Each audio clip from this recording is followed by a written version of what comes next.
बिस्मिल्लाहिर्रहमानिर्रहीम।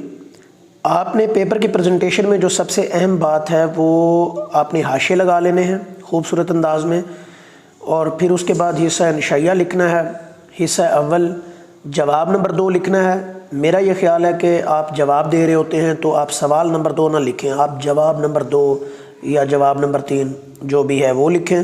उसके बाद हिस्सा नज़म, उसका अलिफ पोर्शन है या बे है तो वो लिखें। अशार की तशरीह है।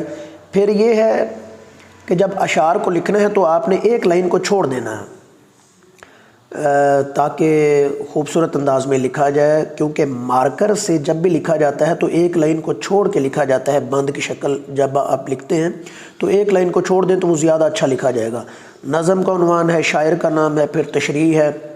तशरीह से पहले आप मफ़हूम का भी एक छोटी सी हेडिंग दे सकते हैं। तो ये खूबसूरत पेपर की प्रेजेंटेशन है। प्लीज़ चैनल को सब्सक्राइब करें।